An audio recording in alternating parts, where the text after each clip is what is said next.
Hi and welcome to my channel. Something different today. I'm going to let you in to some of the secrets I use to buy analog photo equipment online without either breaking the bank or getting taken for a ride. Let's get into it.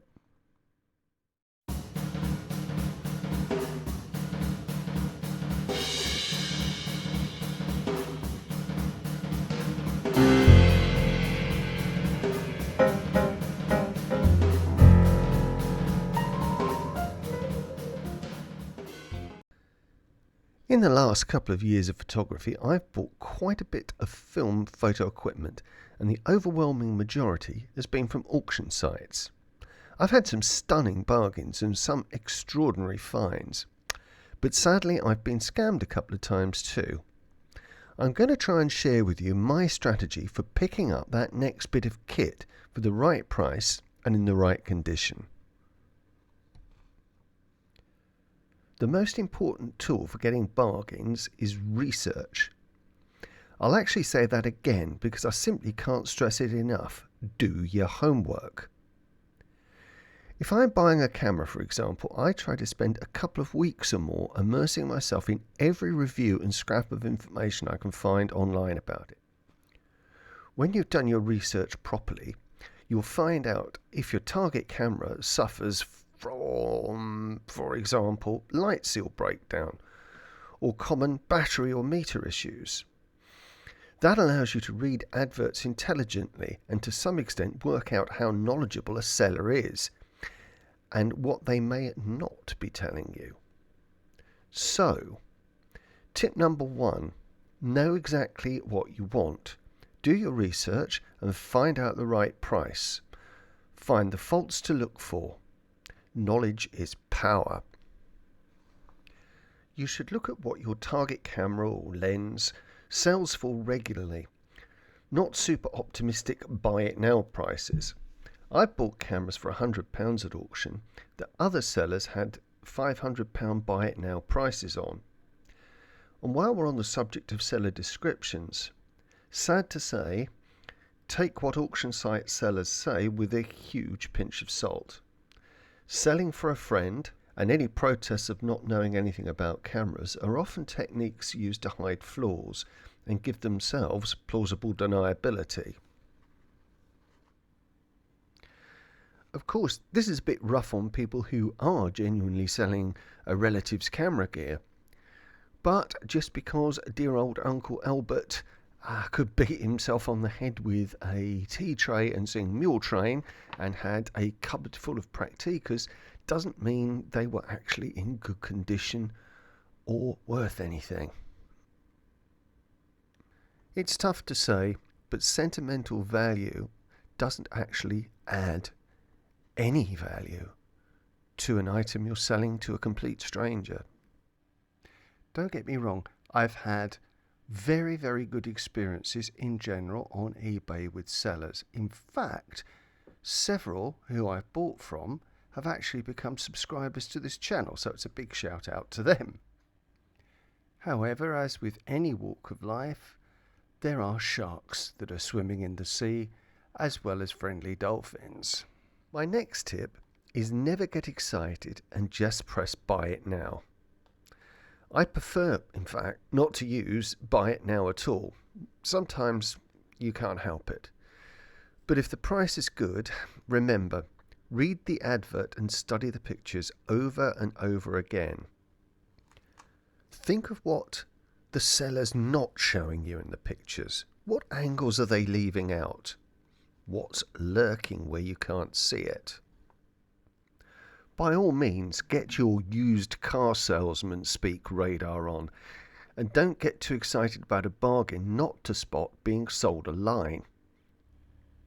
A quick point here. If the advert says offers, I make it a point myself not to bother sellers with stupid lowball offers. You're unlikely to get the equipment at that price, and it can alienate sellers, and it's just generally not a nice thing to do to other people. Others' mileage on this may vary. feel free to let me know in the comments. But when I'm, for example, selling a £300 lens on eBay and someone sends me an offer for 50 quid, I'm really not likely to respond in a constructive manner. It does me no good, and it does the prospective buyer no good. I can't stress enough how being in a hurry to buy a kit is the enemy of getting it at the right price, or even a bargain price. When I'm using an auction site, I watch lots of examples of a camera or lens or tripod or whatever that I'm interested in over quite a long period, as I can see then how they perform price-wise. And then I do a no-bid search of that particular piece of equipment. A no-bid search is what it says on the tin. There's a site, and I'll give you a link in the description, that will search auction sites for specific items that have no bids on them yet. Of course, the item may have no bids on it because the seller's overpriced it. That's actually the most common reason. Or because it's obviously broken or heavily worn. But fairly regularly you get bargains that just seem to have been overlooked. Try different search terms. I bought a lovely condition 100-plus-year-old French travel plate camera for £60, as it was described as a pair of bellows. So tip 3, try a no-bid search and watch items that seem to have been overlooked. While we're on the subject of how to bid, I actually use an auction sniping site quite often. They charge a small fee for managing your bidding and placing your bid at the very last second, allowing other bidders no chance to outbid you. You still need, of course, a winning bid, and you'll still need to fix a realistic snipe price and stick to it. But your bid isn't visible in advance, and that's actually a significant advantage. It doesn't work miracles, but an auction sniping site does cut down the chance of tipping your hand to other more excitable bidders and allowing them to push the price of the item past your bid and through the roof. It's also good for bidding discipline. Fix your snipe bid, set it running, and then win or lose, just wait for the notification. Don't be tempted to up your bid or watch the auction to a close. Yes, I've been there. I've done it. I've been that person. So tip number 4, try auction sniping. It'll sometimes get you that extra bargain, but it's not a fix-it for everything.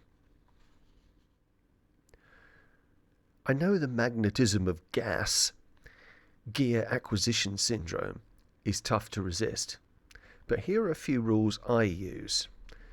Perhaps they'll be helpful in curbing some of that enthusiasm which ultimately costs you money. I never, ever buy a lens with fungus, period.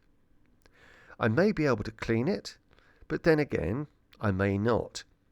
And if there is one small risk that I could infect my valuable lens collection by bringing in a typhoid Mary, well, I'm not prepared to take that risk. Remember, with lenses, one big scratch, or perhaps two, on a lens is far less of a problem than fungus, haze, or thousands of tiny cleaning marks. The latter will absolutely destroy your contrast, and you'll get horrible flare as well.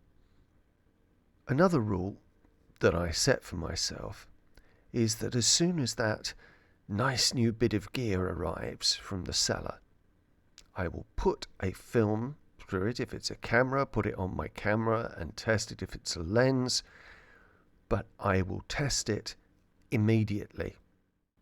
If it's not as described, it goes back. No ifs, no buts. I make sure my expectations are realistic, especially with very old gear, but don't be sentimental. If it ain't right, it goes back. So let's sum up.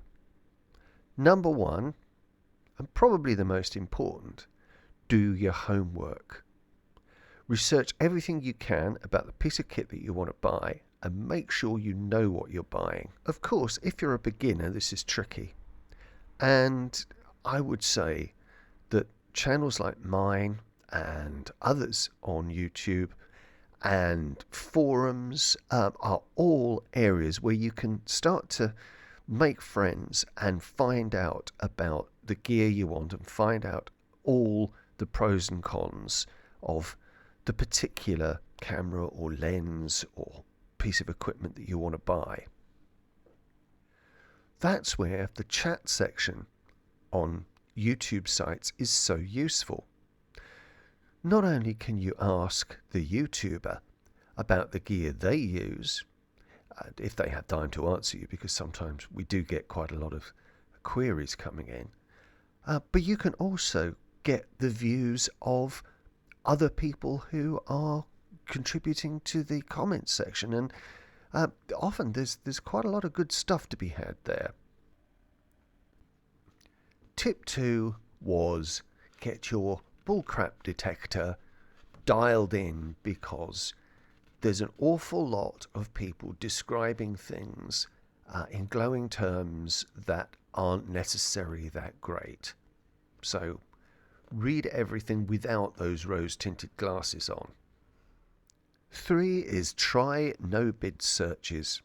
You've got nothing to lose and you never know, there may be a bargain lurking in there.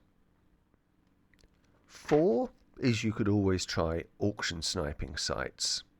It'll sometimes get you that extra bargain. It's not the solution for everything, but it gives you a little bit of an extra chance. 5 is make yourself rules and stick to them, whether it be maximum price you're going to pay, what sort of faults you will accept or live with. All of these things, don't be weak-willed and give in to gear acquisition syndrome. I've done it and I've regretted it sometimes. Well, there you go. I can't guarantee that my advice here is going to get you that equipment that you need or that you want, but it might stop you making some mistakes and emptying your bank balance for no good reason. If you've enjoyed these tips and you think they might have helped you out, do let me know in the comments, and perhaps you'll hit the like button. And if you've had any good, or for that matter bad experiences, let me know in the comments. If you've enjoyed this enough to want to see more, then think about subscribing. It does the channel a huge amount of good. So it just remains for me to say, take care of yourself and keep taking pictures.